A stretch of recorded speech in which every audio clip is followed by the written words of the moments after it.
अशोक स्तंभ। प्रधानमंत्री नरेंद्र मोदी ने नए बदलाव के साथ इसे नई संसद भवन की छत पर स्थापित किया। देश के विभिन्न हिस्सों से 100 से अधिक कारीगरों और शिल्पकारों ने इसे तैयार किया। इसे बनाने में 9 महीने से अधिक का वक्त लगा। इसे सहारा देने वाले ढांचे समेत इसका कुल वजन 16,000 किलोग्राम और अशोक स्तंभ का वजन 9500 किलोग्राम है, जिसकी ऊंचाई 6.5 मीटर और यह कांस्य से बना है। राष्ट्रीय प्रतीक को जमीन से 33 मीटर ऊपर स्थापित किया गया। नए संसद भवन की छत पर राष्ट्रीय प्रतीक लगाने का काम 8 अलग अलग चरणों में पूरा किया गया। अशोक स्तंभ का इतिहास क्या और कहाँ स्थित है? 273 ईसा पूर्व भारत में मौर्य वंश के तीसरे राजा सम्राट अशोक का शासन था। शुरुआत में सम्राट अशोक काफी क्रूर माने जाते थे, लेकिन कलिंग युद्ध में हुए नरसंहार ने उन्हें पूरी तरह से बदल दिया। इसका असर यह हुआ कि उन्होंने राजपाट त्याग दिया और बौद्ध धर्म अपना लिया। यहीं से अशोक स्तंभ बनने की शुरुआत हुई। सम्राट अशोक बौद्ध धर्म अपनाने के बाद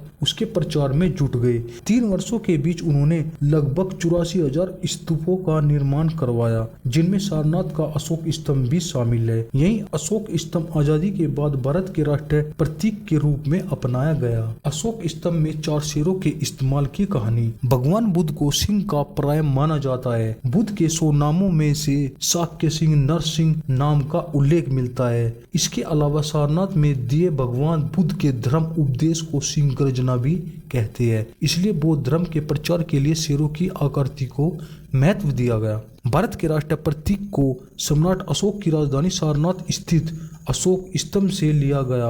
अशोक स्तंभ में शीर्ष पर 4 एशियाई शेर बने हैं, जो एक दूसरे की ओर पीठ किए हुए हैं। ये चारों शेर शक्ति, साहस, विश्वास और गर्व को दर्शाते हैं। राष्ट्रीय प्रतीक में भले ही 4 शेर है, लेकिन गोलाकार आकृति होने के कारण हर एंगल से देखने पर सिर्फ 3 ही दिखाई देते हैं। इसके अलावा स्तंभ पर घोड़े, बैल, हाथी और शेर की भी फोटो है। अशोक चक्र। अशोक स्तंभ से अशोक चक्र को भी लिया गया है। अशोक चक्र को राष्ट्रीय ध्वज में देखा जाता है। यह बौद्ध धर्म चक्र का चित्रण है। इसमें 24 तीलियां है। अशोक चक्र को कर्तव्य का पहिया भी कहा जाता है। इसमें मौजूदा तीलियां मनुष्य के 24 गुणों को दर्शाती है। इसी चक्र को भारतीय तिरंगे के मध्य भाग में रखा गया। इस पूरे चिन्ह को कमल के फूल की आकृति के ऊपर उकेरा गया है। यह स्तंभ सारनाथ के पास उस जगह को चिन्हित करने के लिए बनाया गया था जहां बुद्ध ने अपना पहला उपदेश दिया था। अशोक स्तंभ को राष्ट्रीय चिन्ह का दर्जा कब मिला? भारत सरकार ने अशोक स्तंभ को राष्ट्रीय चिन्ह के रूप में 26 जनवरी 1950 को अपनाया, क्योंकि यह संयमित शक्ति और शांति का प्रतीक है। यह अहम सरकारी दस्तावेजों, मुद्राओं पर दिखाई देता है। अशोक स्तंभ को लेकर क्या क्या नियम है?